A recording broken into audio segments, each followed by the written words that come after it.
So regarding the stalemate and the way the governance is going on with Bitcoins, do you think that could actually be jeopardizing Bitcoin's market cap? Because considering right now its market cap dominance, well, with respect to other alts, is dropped below 70% now.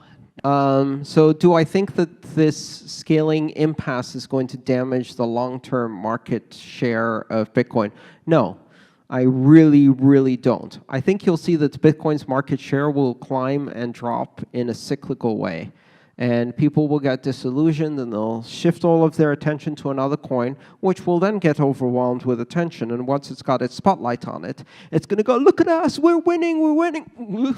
Shit, what happened? Oh, the Dow. Oops. And then it all flows in the opposite direction. Because when the spotlight shifts, that's when you can't stumble, right? And right now, there's a lot of exuberance, but they're going to stumble. Maybe, if they managed an unbroken, non-stumbling record for the next 5 years, yes. But no one can do that. This is real software, real money, real competition. It's an adversarial system. Everyone stumbles. And so looking at Bitcoin and go, ha, they stumbled, doesn't really solve anything. I don't like this adversarial attitude between the currencies. I think they all benefit from proving different points in this giant ecosystem, this community of currencies, where we can test out ideas in an evolutionary environment where the forces of the market are informing trade-offs and design decisions that cause each one of these little species to specialize into one niche and maybe thrive and conquer that environment. And that's beautiful. It is basically one of the first Darwinian innovation labs with real money that we get to experiment with, and all of it's good, right? Even the failed experiments teach us something.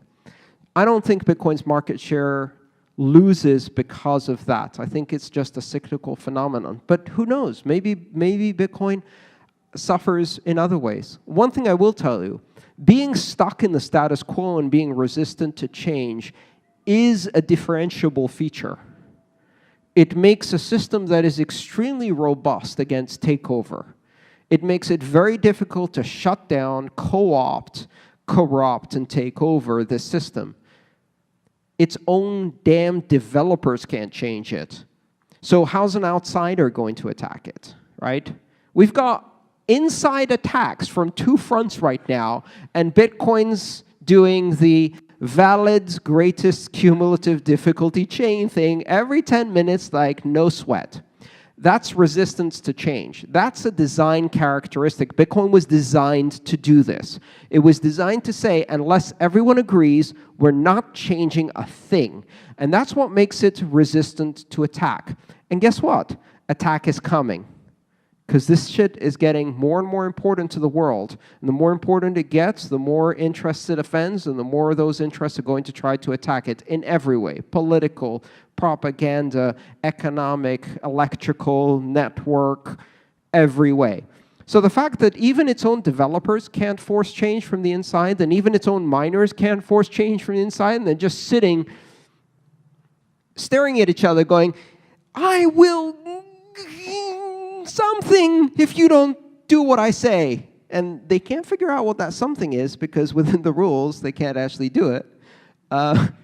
That is an evolutionary trait that Bitcoin has.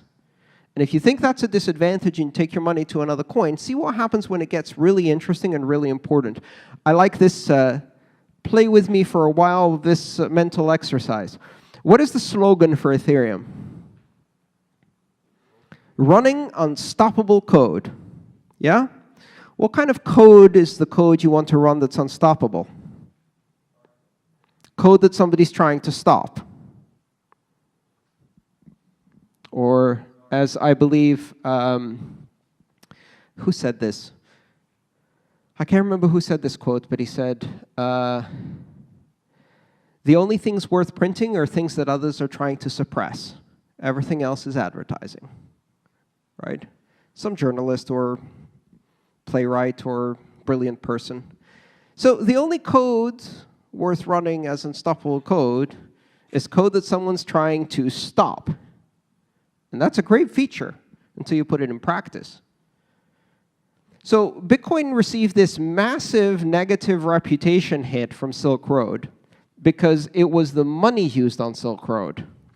But Silk Road itself was running on Linux. What happens when it's running on Ethereum? And Ethereum is both the money and the platform. Unstoppable code. Look, we're running a black market. It's unstoppable code. Oops. Immediately, everybody's going to go and say, excuse me, stop that. What do you do then? Hard fork and stop it? Or continue with unstoppable code? So now you've got a problem. If Ethereum actually fulfills its vision, it's eventually going to run some unstoppable code that someone wants to stop, and they're going to ask Ethereum developers to stop it, and then we'll see who's resilient or not, right? And if they stop it, then it's no longer unstoppable code. And if they don't stop it, then we've got another problem.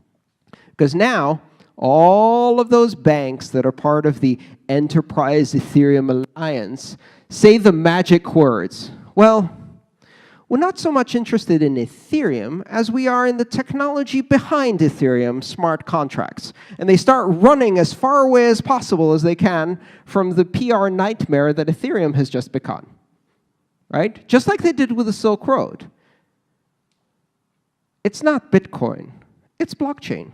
And you go to conferences and they have the title, Blockchain Beyond Bitcoin. Really? Okay. Who here has done a blockchain transaction? Anybody here own any blockchain? Oh, really? It doesn't exist? Interesting. Based on the conferences, I thought Bitcoin died and blockchain is the only thing that exists. Right? So just wait until all of the conferences are now talking about smart contract chain. It's like Ethereum, only without the unstoppable code. Brought to you now with stoppable code. New Ethereum 2.0, now with stoppable code. Did you like smart contracts but wanted it to be stoppable code? We'll stop it for you. In fact, we now have a committee-driven system where you can apply for stoppage, and they will apply an estoppel on the code. I'm not kidding. This is exactly what's going to happen. Mark my words. Videotape right there. Come back in 3 years. Tell me it didn't happen. And that's okay. That's trial by fire.